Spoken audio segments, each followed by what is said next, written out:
Hello, this is Diane Williams, and you've just tuned in to the Crafty View.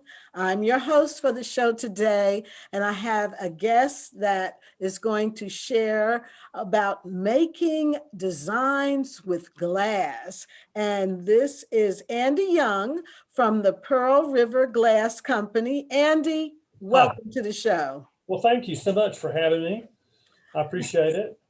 I'm so glad you're here, and I'm excited to learn more about you. I know a lot about a lot of artists in the state, and I know all about your work, but tell me a little bit about yourself.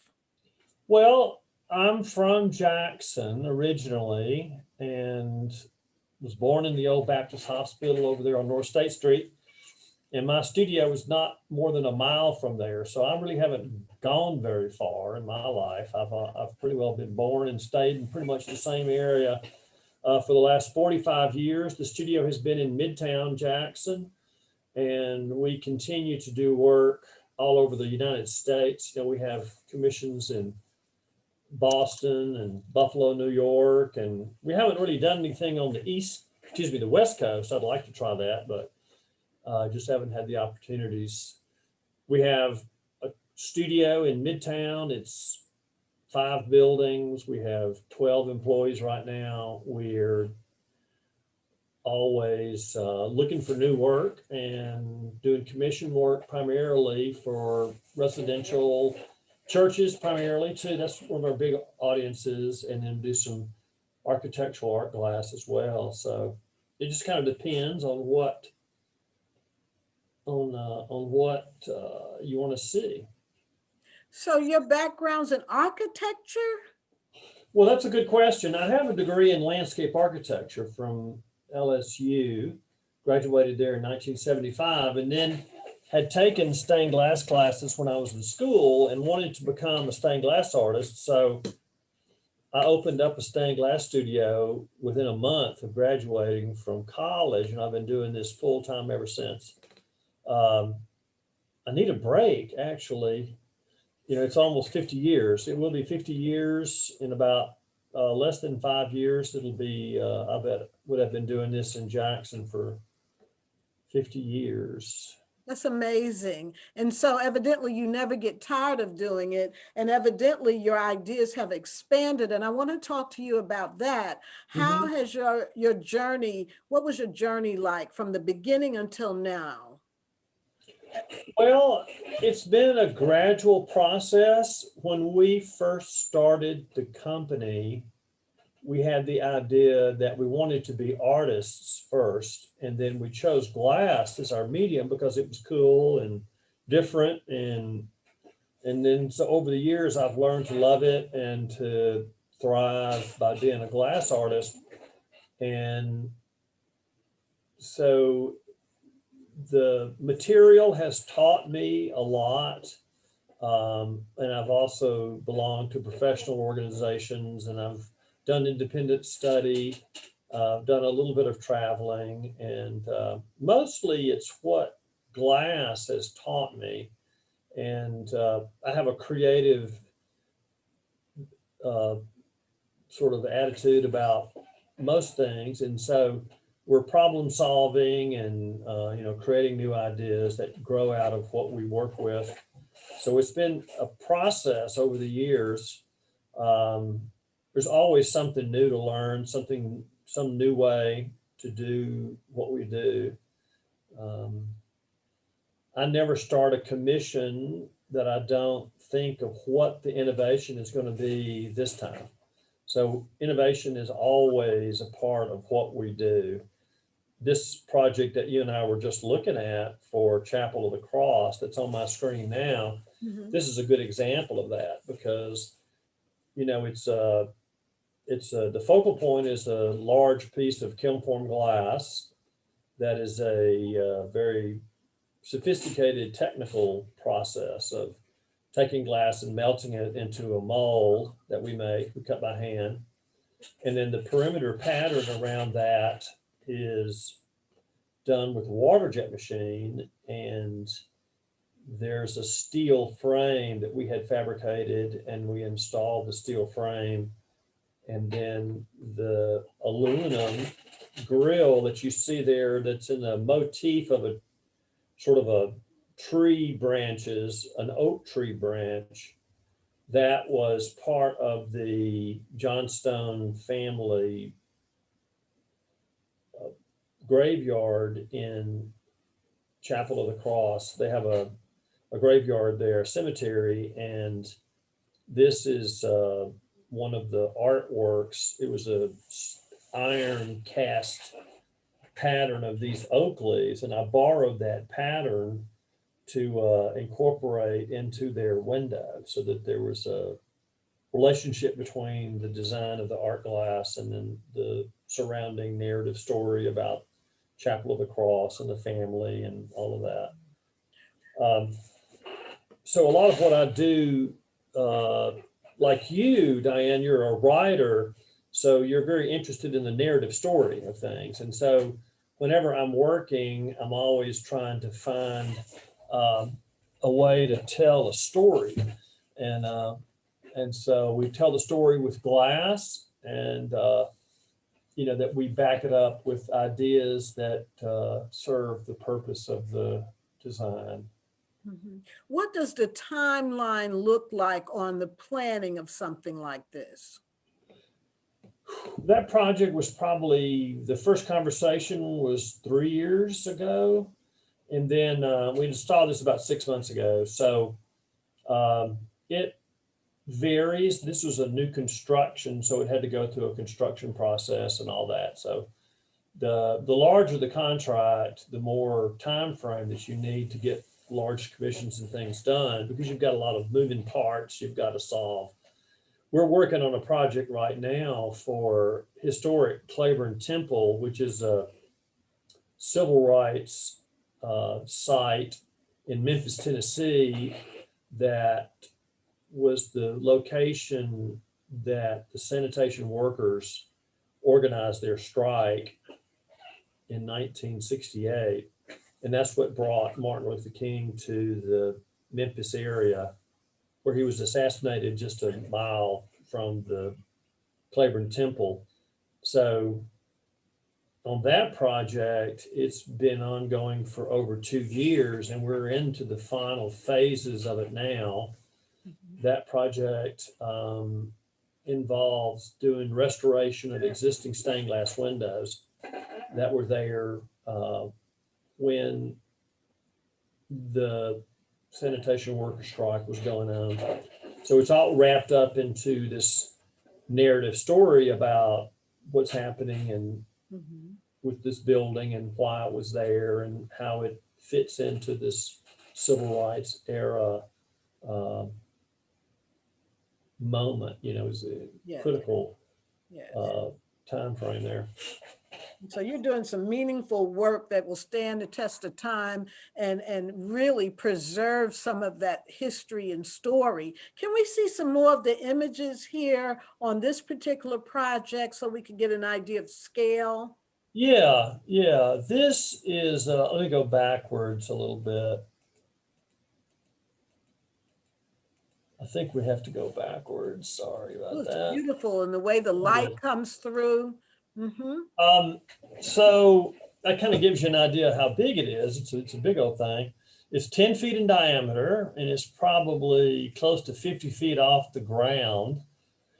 It's in the gable end of the church, and the church is sort of like a large version of the original chapel. It's very much like the chapel design, and then when the light comes through, it will cast a shadow of that grill on the wall, and you can see the effect of that there around the jamb, and you can see the Lamb of God that's in that clear glass.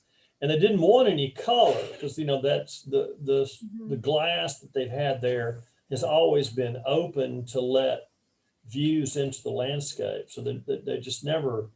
Color was never really what they were interested in. So part of the reason of the grill is to help cut out sunlight and glare we worked real hard to create special insulated windows that have low transmission of heat, because there's going to be an organ pipe in this balcony area where the window is. Now, this is an older building. I know I've heard about this building. I don't know if it's a restored building or a historic landmark. Do you have the answer to that? Yeah, the Chapel of the Cross was built in like the 1850s or 1840s. And then it was given to the Episcopal Church as a church back in the 1900s. And so there's been a parish there for probably 40 years now, and or even a little longer. And so they've had an ongoing Episcopal, American Episcopal Church there. And I was really wondering if there were any restrictions placed on your creativity because of the age of the building. Well, no, this is a new building. Now, Okay. Right. See, the historic building, the new building is a copy of the other one. So, yeah, it was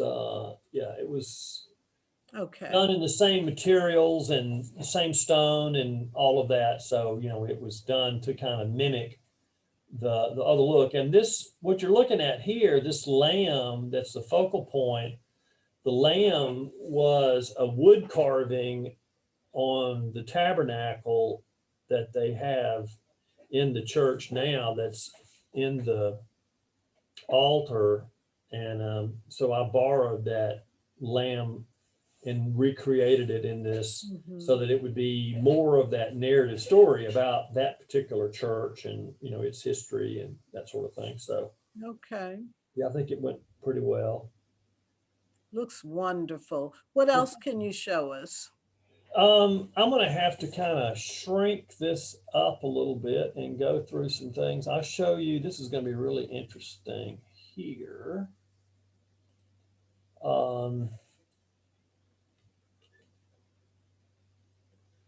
The Ridgeland City Hall. The new one? The new Ridgeland City Hall. Let's see this. This is a sculpture piece that we put in the lobby, and you notice the wood blocks on there. That was because we were in the process of getting it installed and waiting for the epoxy to set up. But it's installed now, and Ridgeland is just right there in the neighborhood where the craft center is, of course. Yes. And this is some different views of that. There's a big steel frame that supports the glass, and the steel frame is in the shape of a bicycle frame because of the famous bicycle trails and everything they've got in Ridgeland.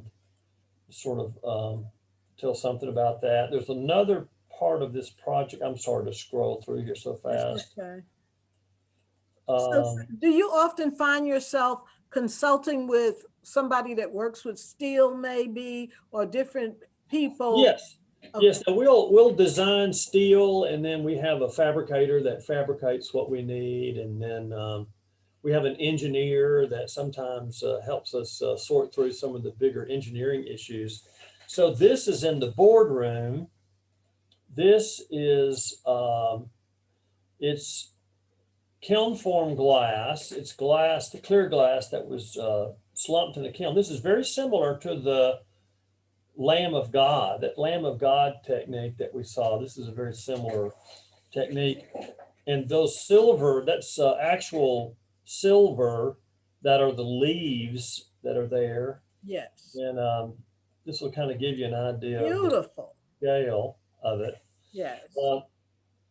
And so it's tree branches, and then that curved shape represents the Natchez Trace, because the Natchez Trace is a major part of the the city of Ridgeland has the Natchez Trace comes through it, and then the tree branches, and of course that's the seal, the great seal of the state of Ridgeland there that you put in the middle of it.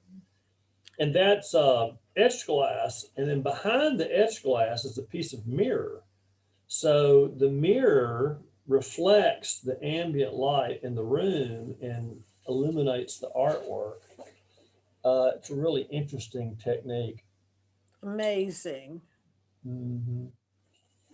So yeah, we just keep, like I was saying earlier, I never do a project where I don't want to see where the innovation is coming from. And so the innovation of adding mirror behind the artwork was something that was relatively new idea. And so we're trying to exploit that whenever we can, because it's like free sunlight or free light. You're taking the Right. ambient light and then you're reusing it without there being any additional lighting involved. And Right. Whereas somebody would have put a light behind it or something like that. There was something that you all did, and I can't think of the name of the church on Mhm. Old Canton Road. I'm positive you'll know what I'm talking about. That's Christ United Methodist Church. Um, yeah, Christ United Methodist Church. Are you talking about the Presbyterian Church or the Methodist Church? I'm not quite sure. I thought it was an outdoor installation. Oh, you're talking about the hold on, I'll get there. We're talking about Beth Israel congregation, Yes, yes. I thought it was a Jewish congregation. Yes. and they have I'll have to get there. I thought that was pretty interesting. Hold on one second. Okay. I was able to add me and it's showing. So I think you're gonna have to add everybody again. And then we'll start working. You know how to add a fingerprint on? I think you need to take out whatever they have now and re-add them. And then it shows a picture. I added me as an employee. And I had one. And it shows my punch. So, okay. So I think that's what. So, uh-oh. I was thinking I was pausing the recording. Hopefully it's okay. Well, I was going to show you,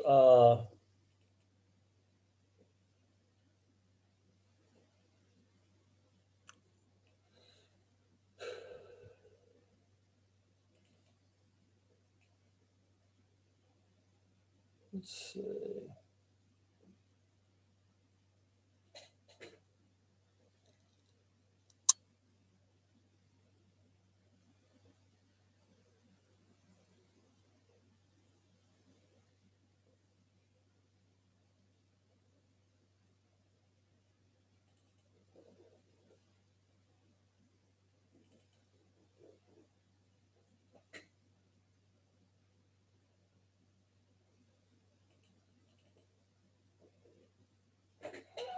Yes.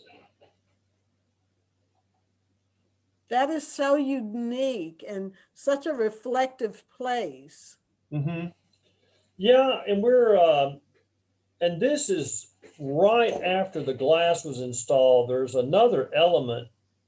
It looks a little different than this now. I need to go back over there and get more up-to-date photographs. But that's going to be the altar form that's there. That's actually just a model of it. Mm-hmm. And then each one of these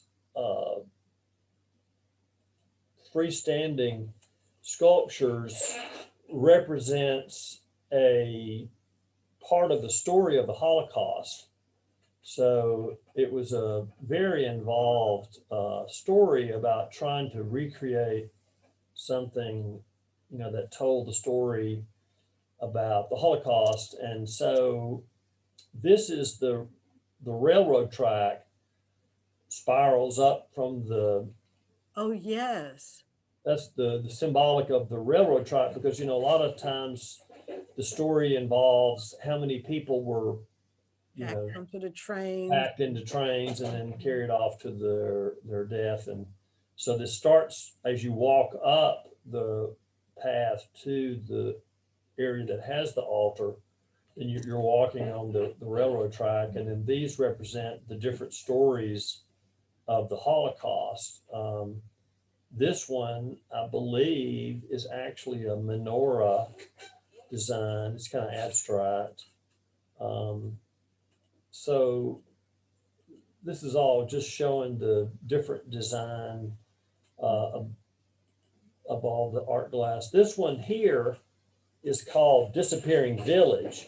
And it was the story that at the beginning, the German Nazis sent out brigades to kill entire villages, and they would just wipe out everybody. I And see then, people in the image.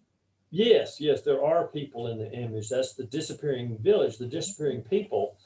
And Joy Abadikichi was the artist that did the actual execution of the glass. I did the design concept and then, worked on all the processes and everything. And she and I collaborated on a lot of the ideas about how the glass would be done. But the actual author of the glass work is Joy Abadikichi. And my design originally was much more abstract, but she made the figures stand out more. And I think she was probably right. Mm-hmm. This one is the crystal knot, where it's glass that was destroyed. The Jewish business owners in the different communities had their businesses ransacked, and that was called crystal knot. That was one of the key elements in the story. And so these are all just little abstract designs of photographs of showing the ambient light and the color and Oh, everything. yes. Yeah, it's worth going and seeing. Mm-hmm. Um, I it's think on Old Canton Road. It's pretty easy to get to. not far from Ridgewood Road. Correct, correct. It's a Beth Israel congregation. It's the St. Philip's Episcopal Church, and then also Trinity Presbyterian Church, who I think has sold the building or closed Trinity Episcopal. So And I'm it's not at sure. St. Philip's across the street. Yes, that's St. Philip's across the street. Right, right. Um, so Very nice. And I know your time is valuable, but I can see a piece of mosaic behind you. yeah, that's more of a traditional leaded glass. Um, so let me see if I can get myself in here. All right, there we go. So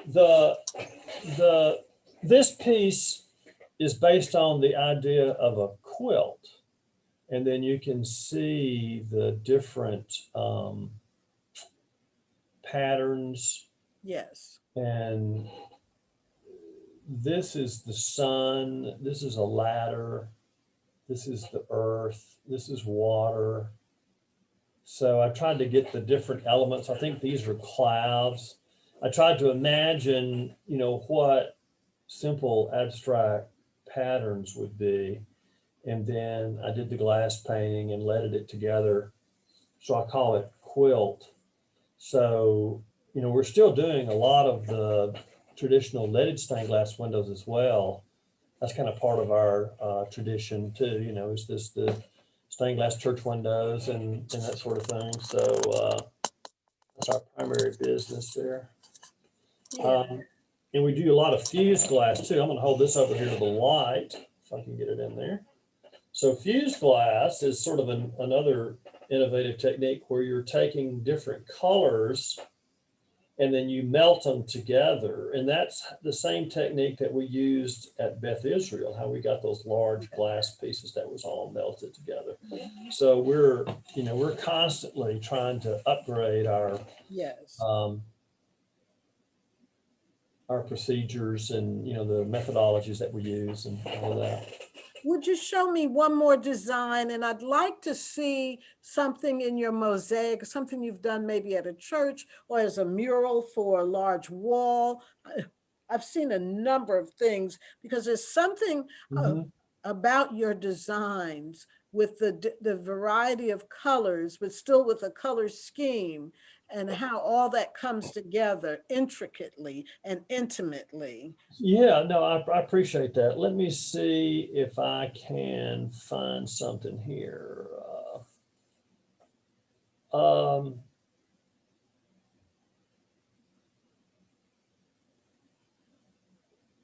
I don't know if it was at a hospital that I've seen some of that work of yours or at a church.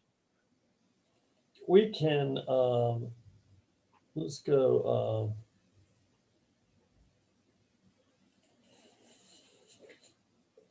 And while you're looking, I This, know you've encouraged and mentored other people. You said you had a staff that works with you, but you've mhm. got a very talented staff, don't you? And Oh, that you've had over the years. oh yeah, absolutely. Yeah, you're absolutely right about that. I mean, it wouldn't have happened at all if we didn't have um,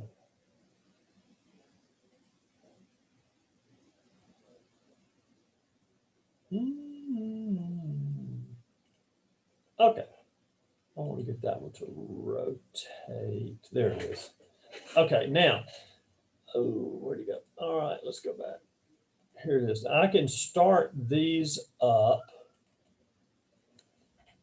Um, do I need to show you my share screen or Yes. I need to go back here?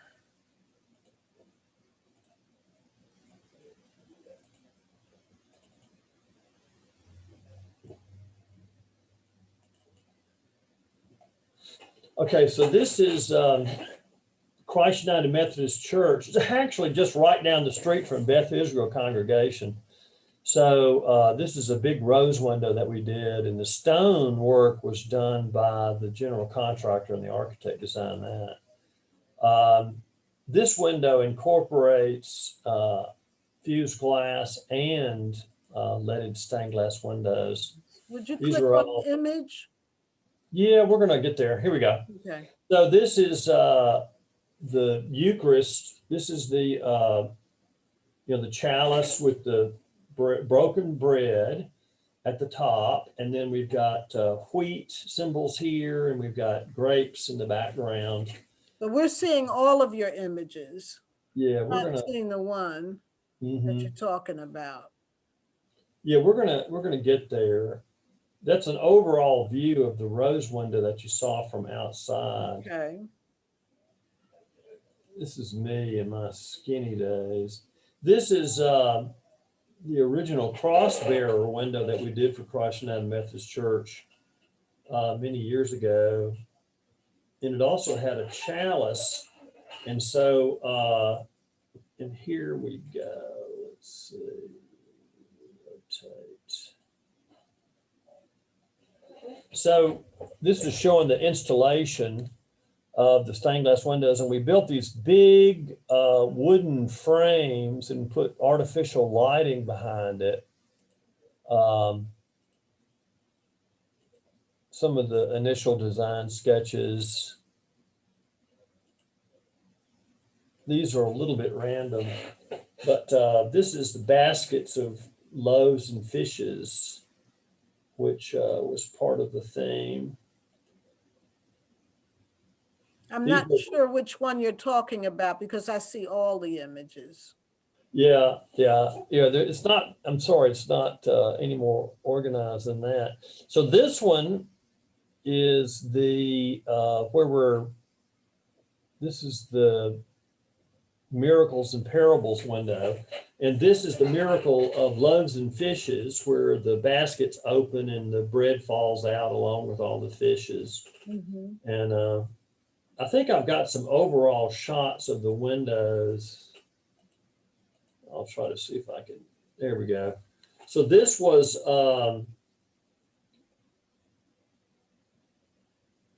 this is the Pentecost window, and it represents the cloven tongues of flames that come down. And, 40 days after Christ dies is when the Spirit descends on the disciples. And then there's just some details there. This is the Great Commission where, Jesus tells people to go out into all the world and tell the gospel story and convert people to Christianity. And so this is a boat, fishermen of men, and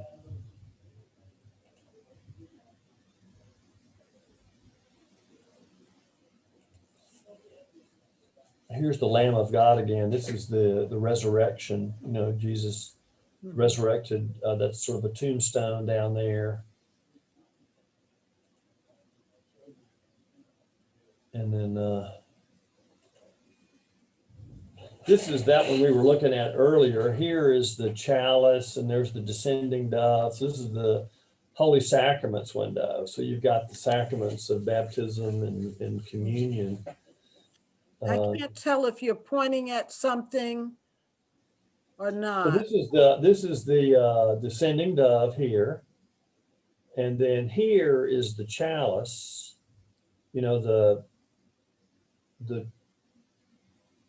The cup of wine. Jesus's Last Supper when he talks about the wine and the bread. Mm-hmm. And this is that window where we're doing the miracle of the loaves and fishes. The basket turns out and there's all the bread and all the fish. And then this is the parable of build your house on rock and it'll withstand a terrible storm. And so here's a storm and a flood because Christ United Methodist Church was involved in the 1979 flood in Northeast Jackson, and it was a major center for bringing relief to the people and for the volunteer workers. So that's how Christ United Methodist Church sort of got its start, was that. So this window sort of is a memorial to that. And this has got glass painting and silver stain in here, and this is that fused glass. Actually, this is flashed glass that we've gone in and done some sandblasting on, I think, and then probably fire polished them. I would love to see one of the images opened up. Are you not able to click on one of the images? Let's see. I could probably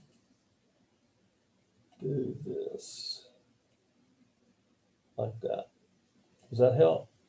No, I'm seeing about 40 images and they're real small. Huh. Yeah, I don't know what you're seeing, but I'm trying to distinguish which image you're referring to because I see. Oh, I'm sorry. Yeah, that's what I keep trying to tell you. I see 40 images. Yeah, of course, my screen shows a large scale picture. I'm sorry. I don't understand how that's not. Yeah, I'm seeing all of your images. We may need to try start again. And they're real tiny. It says you are screen sharing.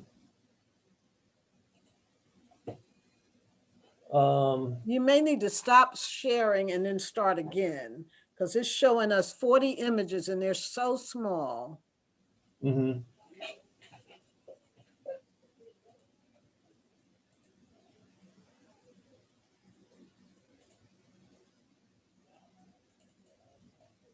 Is that larger? That's much larger. Thank you. I was dying to see what you were referring to. Oh my. Mm-hmm.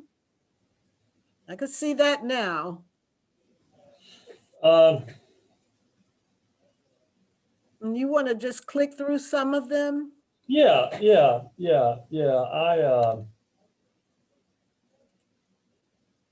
Sorry about the technical difficulty there. I think we had too many screens open. Yeah. Incredible detail on the painting. It almost looks like a painting. It does. Thank you. I appreciate that. Hold on for a second. I'll keep scrolling through here. That was the Eucharist panel. Mm-hmm.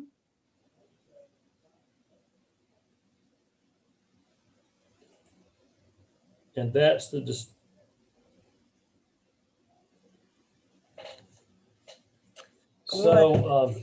that's the descending dove of the Holy Spirit. I And just love the leaded work. I love our I leaded love it, work. yes. Yeah, I wish that we could do more of that. But this is me back in 1987. I think that's when that was. Really? We did this this window for Christ United Methodist Church when they were out on back up on Old Kenton Road, Mhm. next door to Beth Israel Cemetery, Beth Israel Congregation, as a matter of fact. Mm. So, and this is showing some of the installations. And that's part of your planning on those images. Yes, right. I'll do design ideas and sketches and. Look at the coloration on that. It's like a painting. Oh my gosh. Is that the Yeah. bread and the fish in the basket that you talked about? Exactly. So you can see it now. Yes. And we have really talented people that help with all of this. I mean, I'll do the design renderings, and then we have this group that helps to pick the glass and cut the glass and then lead the windows and do all the installation and everything. So I'm just really, really lucky. This is like the three wise men coming through the desert. Yes. On the camels, yes. Mm-hmm.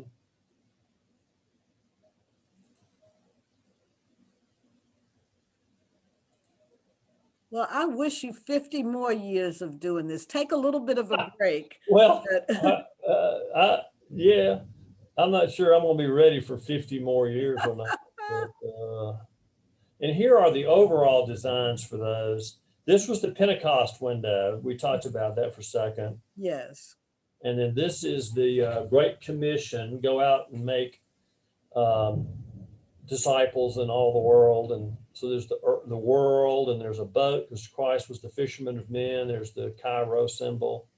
And you're using earthy tones, non-traditional as it relates to stained glass windows. And then there's some effect within the glass, as we can see those earthy, it's almost sort of in the center there to the left. This is just incredible. Yeah, I learned my lesson about that. There's this green and gold throughout all the windows to help unify them together as an overall design. Mm-hmm. And